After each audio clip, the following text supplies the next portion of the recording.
കൊല്ലം ജില്ലയുടെ കിഴക്കൻ മേഖലയിൽ മാത്രമല്ല പ്രശ്നം. പാലക്കാട് അട്ടപ്പാടിയിൽ നിന്നും സമാനമായ വാർത്ത ഇന്ന് പുറത്തുവന്നു. കാട്ടാനാക്രമണത്തിൽ അവിടെ 60-കാരനാണ് ഗുരുതരമായി പരിക്കേറ്റത്. സ്വർണ്ണഗദ്ദയിലെ വനമേഖലയിൽ വിറക് ശേഖരിക്കാൻ പോയ കാളിയെയാണ് കാട്ടാന ആക്രമിച്ചത്. നെഞ്ചിൽ ഗുരുതരമായി പരിക്കേറ്റ കാളി തൃശൂർ മെഡിക്കൽ കോളേജ് ആശുപത്രിയിൽ ചികിത്സയിലാണ്. ഇന്ന് രാവിലെയാണ് കാളി വിറക് ശേഖരിക്കാൻ അട്ടപ്പാടി സുഗന്ധഗദ്ധയിലെ വനത്തിനുള്ളിലേക്ക് പോയത്. ഉച്ചയായിട്ടും കാണാതായതോടെ ബന്ധുക്കളും നാട്ടുകാരും തിരഞ്ഞു പോവുകയായിരുന്നു. അപ്പോഴാണ് ഇയാളെ പരിക്കേറ്റ് വനത്തിനുള്ളിൽ കിടക്കുന്നതായി കണ്ടത്. വനംവകുപ്പ് ഉദ്യോഗസ്ഥരുടെ സഹായത്തോടെയാണ് കാളിയെ ആശുപത്രിയിലേക്ക് എത്തിച്ചത്. കൈകാലുകൾക്കും നെഞ്ചിനും ഗുരുതരമായി പരിക്കേറ്റിട്ടുണ്ട്. കോട്ടത്തറ താലൂക്ക് ആശുപത്രിയിൽ പ്രാഥമിക ചികിത്സ നൽകി. ശേഷം വിദഗ്ധ ചികിത്സയ്ക്കായി തൃശൂർ മെഡിക്കൽ കോളേജ് ആശുപത്രിയിലേക്ക് മാറ്റി. സ്ഥിരമായി കാട്ടാനകളുടെ സാന്നിധ്യമുള്ള മേഖലയാണ് സുഗന്ധഗദ്ധി എന്നാണ് നാട്ടുകാർ പറയുന്നത്. വനം വിട്ട കാട്ടാനകൾ അട്ടപ്പാടിയിലെ ജനവാസ മേഖലയിലേക്ക് ഇറങ്ങുന്നതും പതിവായിരിക്കുകയാണ്. കാട്ടാനകളെ ഉൾവനത്തിലേക്ക് കയറ്റിവിടാൻ അടിയന്തര നടപടി വേണമെന്നാണ് പ്രദേശവാസികളുടെ ആവശ്യം. ശ്രീകുമാരൻ, 24 പാലക്കാട്.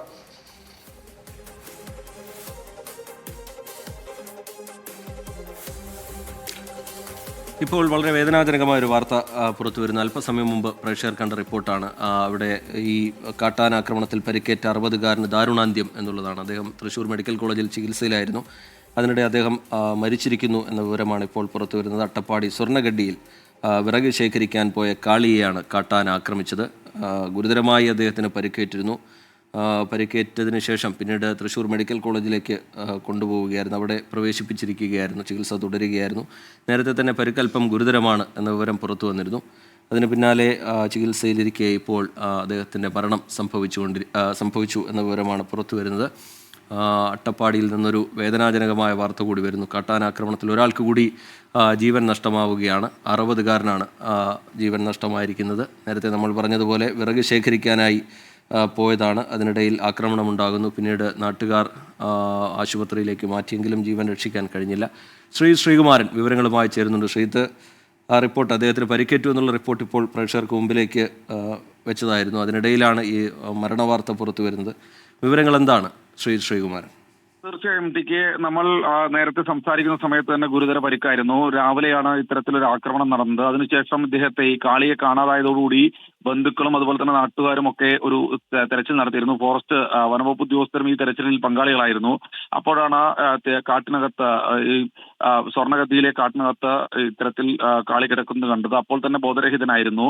ശേഷം പെട്ടെന്ന് തന്നെ കോട്ടത്തറ ആശുപത്രിയിലേക്ക് എത്തിക്കാൻ കഴിഞ്ഞു. അത് ശ്രമകരമായി തന്നെയാണ് എത്തിച്ചത്. മുളയിലൊക്കെ കെട്ടി വലിച്ചു കൊണ്ടുവരുന്ന ദൃശ്യങ്ങൾ നമ്മൾ തന്നെയാണ് ആദ്യം പ്രേക്ഷകരുടെ മുൻപിലേക്ക് എത്തിച്ചത്. എന്തായാലും കാളിയെ അവിടുന്ന് ICU ആംബുലൻസിൽ തൃശൂർ മെഡിക്കൽ കോളേജിലേക്ക് എത്തിച്ചിരുന്നു. അപ്പോൾ തന്നെ ആരോഗ്യനില വഷളായിരുന്നു. ശേഷം അല്പസമയം, ഏതാണ്ട് അരമണിക്കൂർ മുൻപാണ് ഇത്തരത്തിൽ മരണം സംഭവിച്ചിരിക്കുന്നത്. ഇപ്പോൾ തൃശൂർ മെഡിക്കൽ കോളേജ് ആശുപത്രിയിലാണ് മൃതദേഹം ഉള്ളത്. ഈ മേഖല സ്ഥിരമായി കാട്ടാനകൾ ഇറങ്ങുന്ന മേഖലയാണെന്ന് നാട്ടുകാർ പറയുന്നുണ്ട്. ആളുകളോട് കാര്യമായ രീതിയിൽ വനംവകുപ്പ് ഉദ്യോഗസ്ഥരെല്ലാം പറയുന്നുണ്ട്, വിറക് ശേഖരിക്കാൻ പോകുന്ന സമയത്ത് ശ്രദ്ധിക്കണമെന്നൊക്കെ പറയുന്നുണ്ട്. പക്ഷേ കാട്ടാനകൾ ഏത് മേഖലയിൽ നിന്നാണ് വന്ന് ആക്രമിക്കുന്നത് എന്നതിനെ കുറിച്ചൊരു വിവരം ലഭിക്കുന്നില്ല. നെഞ്ചിലാണ് കാര്യമായ രീതിയിൽ പരിക്കേറ്റിട്ടുള്ളത്. കൈകൾക്കും കാലുകൾക്കും കാര്യമായ രീതിയിൽ പരിക്ക് ഏറ്റിട്ടുണ്ട്. അതായത് ഗുരുതരമായ രീതിയിലുള്ള ആക്രമണം തന്നെയാണ് കാട്ടാനയുടെ ഭാഗത്തുനിന്ന് ഉണ്ടായതെന്ന് നിസ്സംശയം നമുക്ക് പറയാം. എന്തായാലും ഒരു ജീവൻ പൊലിഞ്ഞിരിക്കുന്നു. കാടിനകത്ത് തന്നെയാണ്. അതുകൊണ്ട് തന്നെ വനംവകുപ്പ് ഉദ്യോഗസ്ഥർക്ക് മറ്റൊന്നും ചെയ്യാനില്ല. ആദിവാസി വിഭാഗത്തിൽപ്പെട്ട ആളാണ്. സ്വാഭാവികമായി വിറകടക്കം ശേഖരിക്കാൻ ഈ മേഖലയിലേക്ക് പോകുന്ന ആളുകൾ തന്നെയാണ് ആ പ്രദേശത്തെ ജനവിഭാഗങ്ങളെല്ലാം. അതുകൊണ്ട് തന്നെ കാട്ടാനകൾ ഇത്ര ജനവാസ മേഖലയുടെ അടുത്ത് വനപ്രദേശത്തേക്ക് എത്തുന്നു എന്നത് ആശങ്ക ജനിപ്പിക്കുന്നു തന്നെയാണ്. എന്തായാലും ഉൾവനത്തിലേക്ക് ഈ കാട്ടാനകളെ, ഒരു കാട്ടാനയല്ല, കാട്ടാനകളുടെ കൂട്ടമാണ് സമാനമായ രീതിയിൽ എല്ലാ പ്രാവശ്യവും ഇത്തരത്തിൽ കയറി ഇറങ്ങുന്നത് ഈ മേഖലയിൽ എന്ന പരാതിയാണ് നാട്ടുകാർക്കുള്ളത്. എന്തായാലും ഒരു ജീവൻ നഷ്ടമായിരിക്കുന്നു. 60-കാരനായ കാളിയാണ് ഇപ്പോൾ മരിച്ചിരിക്കുന്നതെന്ന വിവരമാണ് ഏറ്റവും ഒടുവിൽ പുറത്തു വരുന്നത്. ടി.കെ. ശ്രീത്ത്, ഇത് പൂർണ്ണമായി ജനവാസ മേഖല എന്ന് പറയാൻ കഴിയുന്ന പ്രദേശമാണോ? അല്പം ഉള്ളിലേക്ക്, കാട്ടിലേക്ക് ചേർന്നുള്ള പ്രദേശമാണോ?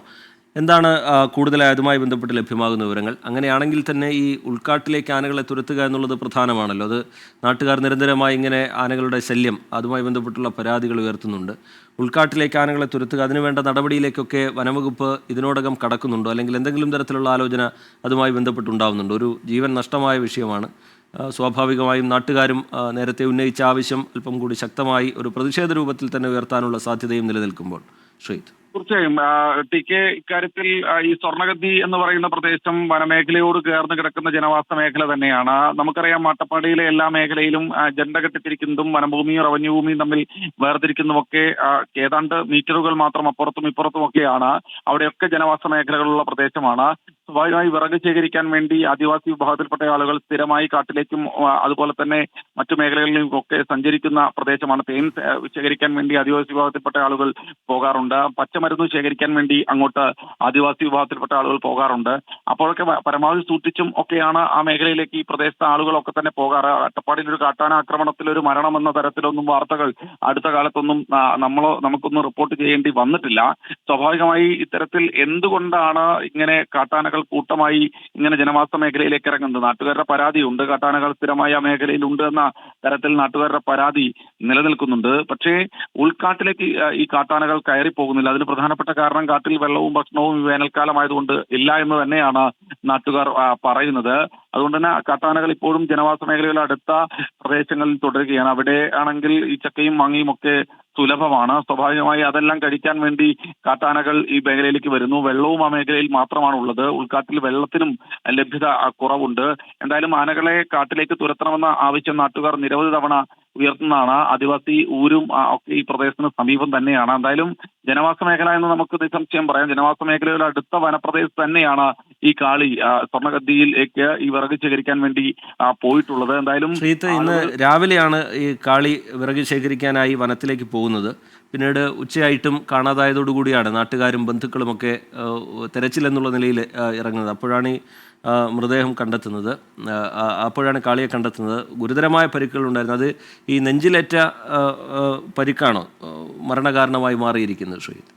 തീർച്ചയായും കൈക്കും കാലിനും കാര്യമായ രീതിയിലുള്ള പരിക്കുകളുണ്ട്. നമുക്ക് ആ ദൃശ്യങ്ങൾ തന്നെ വ്യക്തമാണല്ലോ ടി കെ.